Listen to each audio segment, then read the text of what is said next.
And I wish I was a millionaire. Because I do too. Sherry, I was thinking about that as I was driving over here. Yeah. If only I was a millionaire. Yeah. Yes. But why would you want to be a millionaire? If I have my reasons. Okay, if I was, I wouldn't be working.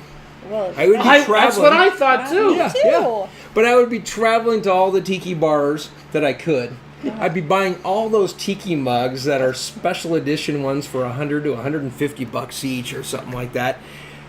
Ray, I don't think I'd be home enough to enjoy them and display them like that. Sherry. So what your husband's saying is, if he was a millionaire, he would be a hoarder. That's right. Exactly. Mahalo, aloha, and good night. If I had $1 million, I'd buy all the mugs in the world. And you're just like, yeah, where are you going to put them all? Trust me, he finds Hi, my name's Jeff Nelson. I am a tiki mug hoarder.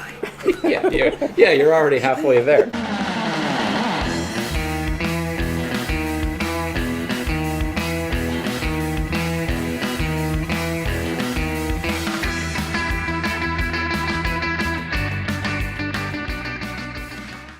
So we are in Lake Stevens, Washington. We're about an hour north of Seattle, Washington. And I am in Jeff and Sherry's home, your living room, which happens to be called The Hale Kahiki Tiki Hale. In Hawaiian, it means the Pineapple Tiki House. the Pineapple Tiki House. So, obviously, there are a lot of places I go to where it's a tiki bar. Someone has a tiki bar. Usually, it's like in their basement. It's in their garage. It's in some spare room. But what I find fascinating about your place is it's not. Well, first of all, it's not really a tiki bar. It's your living room. Yes. Yeah. So when you first started this, was that the idea where like, did you ever have the idea of like, hey, let's make a tiki bar? No, let's just make our living room. How did this all come about? Well, this one over here went to Hawaii for business all the time. Yeah. And he brought home this wonderful pineapple tiki that he found at the Aloha Market. And that's what started it all off. And I was a little like, when it all first started. It was like, okay, you want to breathe, you want to get a few little things here and there, that's fine. And then, it just kind of kept growing and growing and growing. And we would keep going to treasure hunts, in vintage stores to find all these wonderful treasures. And the only time that I ever kind of said, ooh, or no, and really wasn't on board was when he thatched the ceiling. But then when I saw it, I was like, okay, that's awesome. Go for it. Did you start right off the bat like putting things in the living room? Oh, no, gosh, no. No. Well, how did it... So let me back up a little bit. Yeah, let's back up a little bit. Regarding this tiki, okay? Yeah. So, as a smart business traveler, Yeah. I would always head out on a Thursday morning flight out of Seattle to Honolulu. And I would take advantage of that Thursday evening and Friday and the entire weekend before I'd start meeting with my clients on a Monday morning. Yeah. So that's how I got stuck on the Saturday and Sunday Aloha Stadium markets. Yeah. And so I came across this tiki, and not even with thinking about how I'm going to get it home. I bought this thing, and you walk around the stadium a couple rows, and seeing all the vendors. End up dropping it off at my rental car.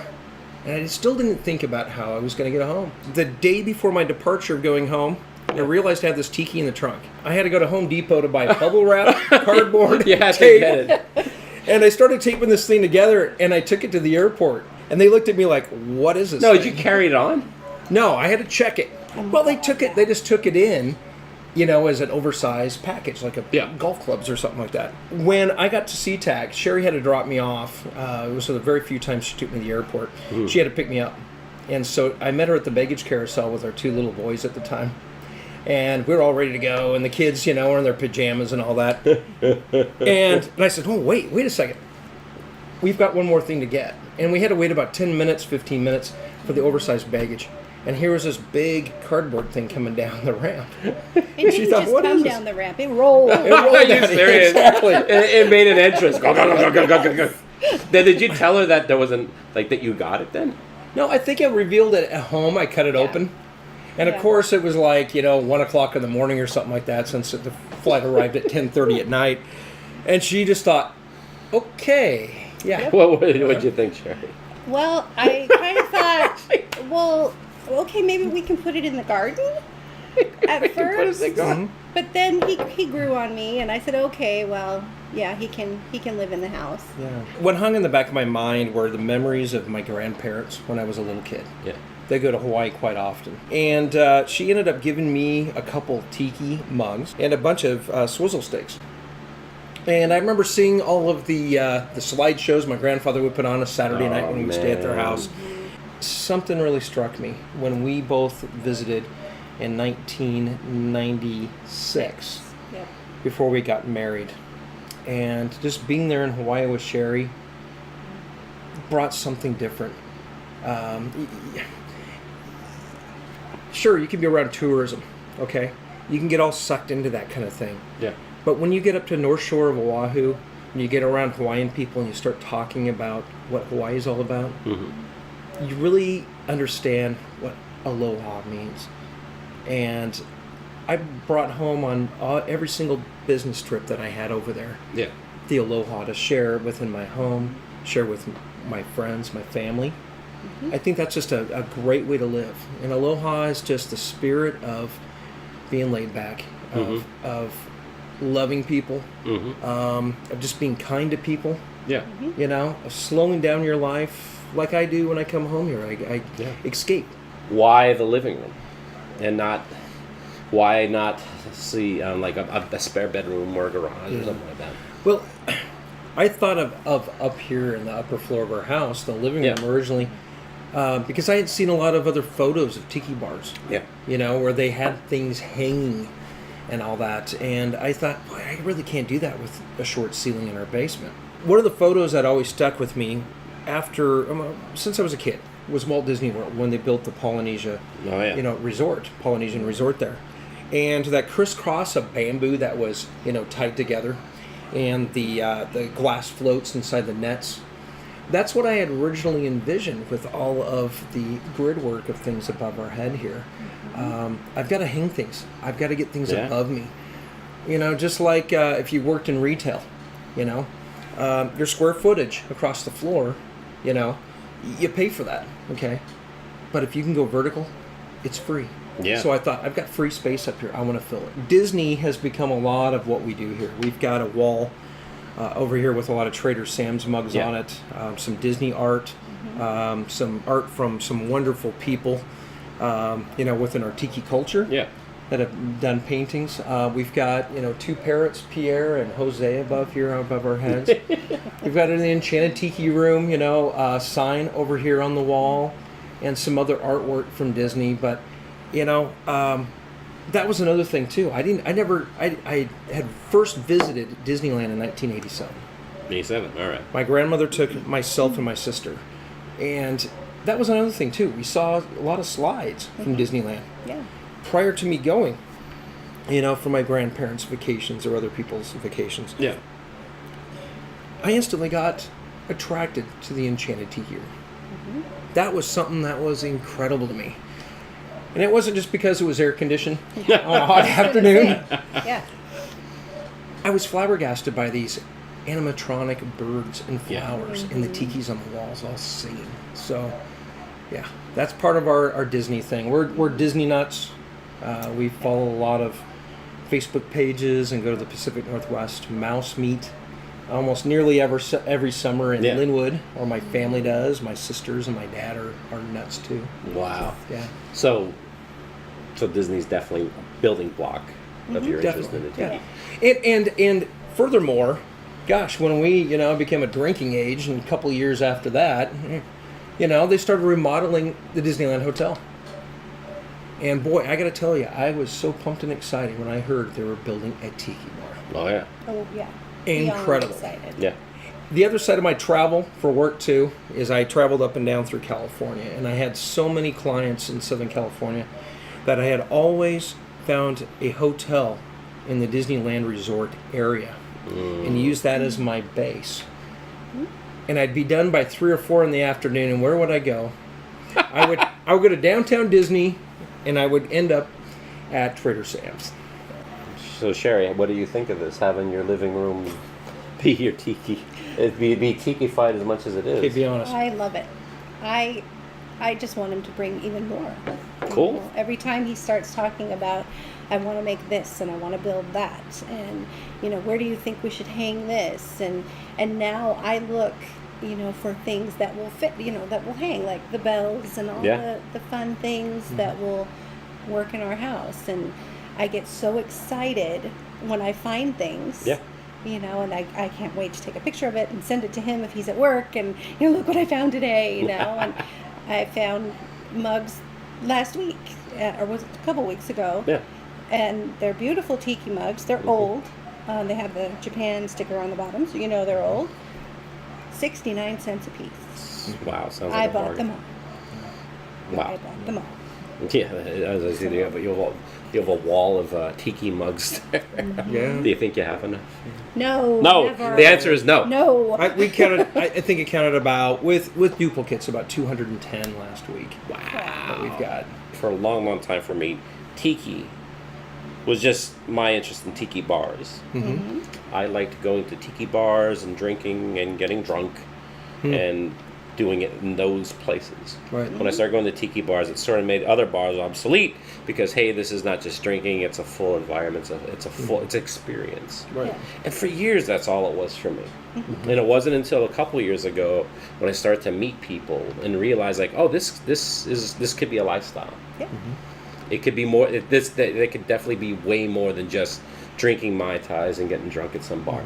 I mean, collecting things, changing, like essentially transforming your house or into a tiki escape. I mean, I've converted my bedroom into a tiki bedroom. Right on. I live in an apartment, so you do what you can, but it's like there's so much more to it than just drinking.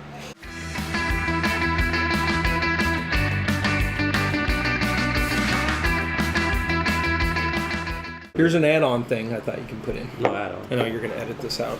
No, about it's still collecting tiki mugs. About the collecting tiki mugs and stuff. So tell us, Jeff, how did you get into collecting tiki mugs?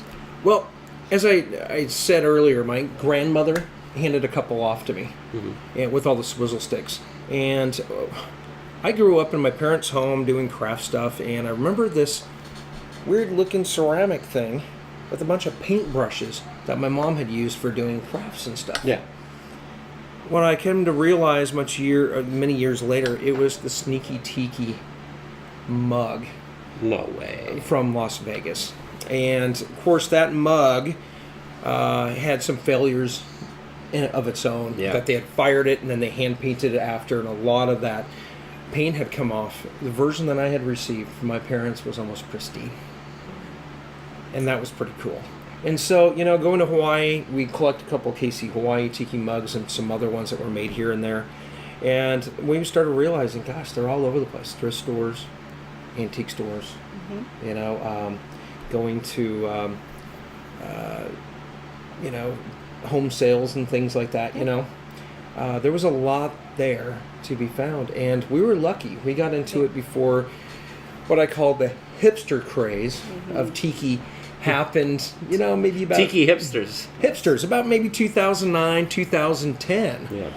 Which was maybe an appropriate time when the economy was tanking. People wanted to experience something different there. But we got ahead of finding a lot of the tiki mugs. We were able to get a bunch on eBay of the ones today that you can't find listed on eBay. Ooh. Or if they are listed on eBay, they're going for a couple $100. $150 a mile. Yeah, the thing I realized with tiki, when you realize what a tiki mug for a long time was, it was just a souvenir. Yeah. You go to some restaurant, because they were mostly tiki restaurants that they were.